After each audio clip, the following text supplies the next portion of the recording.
Let's bring in Doug Ottewill from Mile High Sports. Mile High Sports Magazine, milehighsports.com. Happy Victory Monday. Good to see you. Victory Zuba's Monday. Yeah, I think it looks nice with the... It does. You got a blue shirt on today, which is good. Sure. I think you wore some, some black, gray, white in the past. This just feels right. You're more blue, orange and blue for the review. All right, so, we talk about Peyton Manning all the time, don't we? Yeah. It's our favorite topic. Not great yesterday. Not really good up until the fourth quarter drive, the 13-play drive. Didn't get any help, but still. Yeah. If his name was Brock Osweiler, we'd be talking about AFC Player of the Week because he didn't make any turnovers. That's true.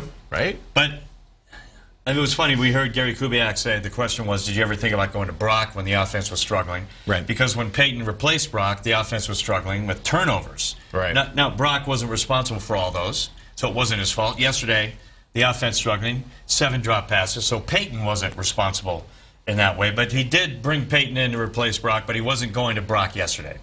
The thought crossed my mind because, we talked about it last week or 2 weeks ago, rather. It was more of a momentum shift, I think, when Peyton Manning came in than blaming Brock Osweiler. The same could have applied yesterday because they had no momentum. No. I mean, none at all. I don't know. I wouldn't have been opposed to that move. You know what? I would have thought that, I would say, before the turnover happened, the Steelers are driving. If they get a field goal there and lead 16-12, and you got 4 or 5 minutes left in the game, and you need a spark up to that point, I would have thought maybe we'll go to Brock here. But when the turnover happened, the momentum shifted. Peyton went back in, and 13 plays later, game-winning touchdown. So one play makes a difference in these games. That's the amazing thing about football. And I'm thinking about it because everybody's talking about this team isn't quite ready for the Patriots, and it was an ugly win and all that stuff. But at what point do you got to give Gary Kubiak some credit for doing what he said he was going to do, which is come into Denver, be a balanced attack coach, and essentially, and it doesn't show up on the scoreboard, but essentially wearing a defense down, because that's what the Broncos did. And when they had to have a touchdown drive, they did it. It was late in the game. The Steelers were tired. They were back on their heels, and they did what Gary Kubiak does. So I think Gary Kubiak takes a lot of heat for that game plan, and I'm kind of torn. On one hand, I look at it, I'm like, what are they thinking? This is a terrible game plan. And then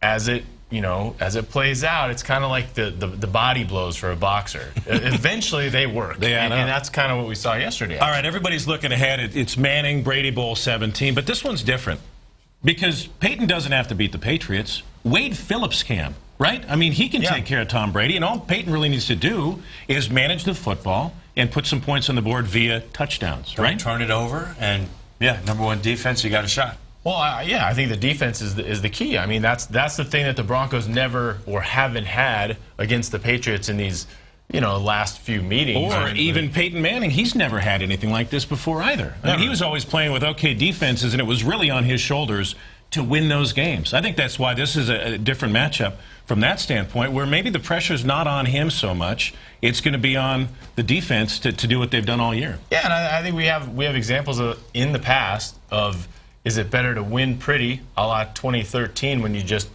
throw the ball over the yard and beat everybody badly and then get drilled in the Super Bowl because you don't have a contending defense?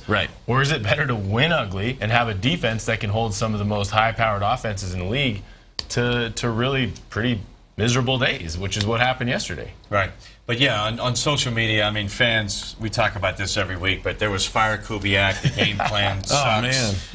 What are they thinking? Put Brock in. Peyton obviously doesn't have it anymore. And then you come out with a win in the end, and you kind of look back and say, well, how did that happen?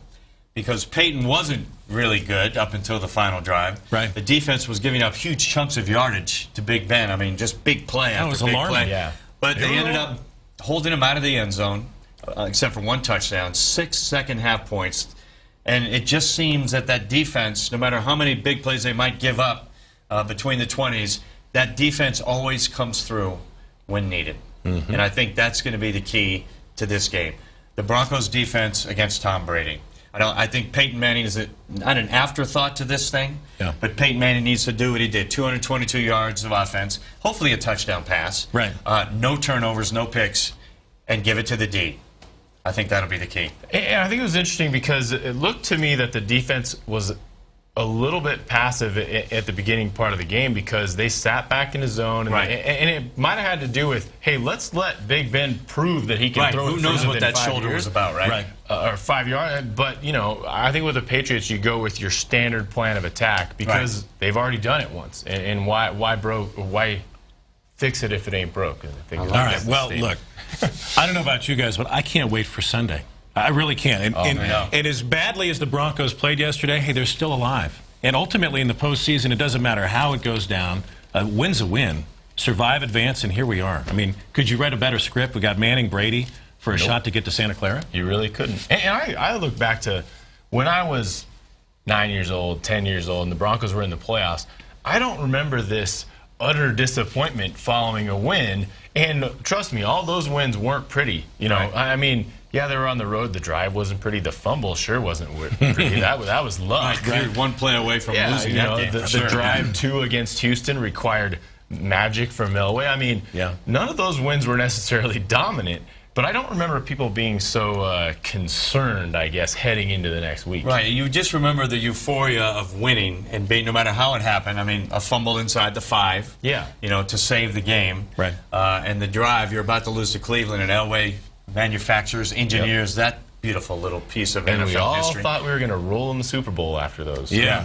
Right. Well, look, Elway had the helicopter. Yesterday we had the fake self-sack for 30 yards. Maybe that's Peyton's defining moment. That was hilarious. That was extremely graceful. He just lays down, and then he looks around, pops up, and here's Emmanuel Sanders. Yeah. Great play. Deep Emmanuel. Yeah, exactly. All right, we have a phone call, guys. Let's talk to one of our favorite Broncos fans of all time. Joseph, how are you this morning? Good. Afternoon. It was good. What do you think, buddy? What do you think going into the Patriots game here?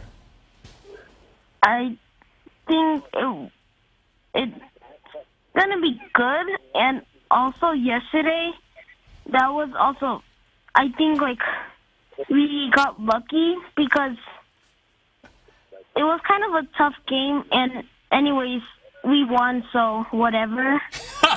Good That's point. all I care about. Oh, yeah, buddy. You got that right. So you're So looking as forward long to... as we, Go ahead, sorry. as long as we keep on going, that's better and better. Joseph, how old are you? 11. 11. Well, you're a huge football fan, obviously, right? Yeah. All right. What do you think's going to happen next Sunday at Mile High? We're gonna win. All right. All right. Attaboy. I like it. I think Sims and Nate Thanks, Joseph. bring some of that knowledge. You're welcome. Yeah. Bring in Joseph. Yeah. Kind of a little maybe third quarter kind of thing. Well, look, I mean, he hit Why the not? nail on the head pretty much. It was a tough game, Yeah. but all that matters is we won, so whatever. Maybe that's what I was That's thinking. it. Back when I was 10 or 11, Turn I the page. thought just like Yeah. Joseph. Hey, we won. Whatever. Exactly. But I don't know if, we talk about maybe being spoiled a little bit as fans. Spoiled in the regular season, but postseason, the last 3 years have been extremely disappointing. We got to Right. the Super Bowl a couple years ago, but 2 one-and-dones. Got past the first game yesterday, so now we head to the AFC Championship. So I don't know what there is to feel bad about here. I think it's just a different philosophy, a different way of winning, and people we're just not used to it since Peyton Manning got here. The Peyton Manning era is a very interesting psychological microcosm of Denver sports history. I mean, Exactly. it's just it is bizarre because the expectations are extremely high, and you look at it, you say, one Super Bowl every single time he's been here. They've been to the playoffs, 2 AFC Championship games. I mean, what do you want? Right. I mean, it's we want a Super Bowl win, but all told, there's a lot of cities that would like what we have right now. Well, look, it's great theater, right? You got this leading man who had these great seasons, set NFL records, and then hard times, right? Right. He's got to find himself. I mean, this is like a Hollywood script. Soul searching. He finds himself and comes riding in on a white horse, and here we are. Rides into another showdown with Tom Brady. It's like a Western. I just love this. yeah. I can't wait to see how this plays out. I always say this, and I think that 99.7% of the time I'm right. The story always wins in the NFL. Right? Yeah. Ray No, it Lewis does. wins when he's going out the door. The last ride. That's New right. Orleans wins after. I mean, it just Right. goes on and on. Katrina. You could find a million examples, and I firmly believe that this sets up really well for Peyton Manning. It's going to make All a right, great man. Disney movie. Yeah, It's going to be a Maybe long animated. week. Or Tarantino. We'll see. It's going to be a long week of talking heads here. Oh, I can't including wait. us. Yes. All right, thanks for joining us on the Orange and Blue Review this week. It's just starting. Patriots, Broncos, Manning, Brady. Let's get it on. We'll see you. We'll be here next Monday talking about the Super Bowl. Let's hope it's a victory. Yeah, that's right. No doubt about it. All right, we'll see you next week, guys. Have a good one. Take care. Live from 7 Sports, this is the Orange and Blue Review.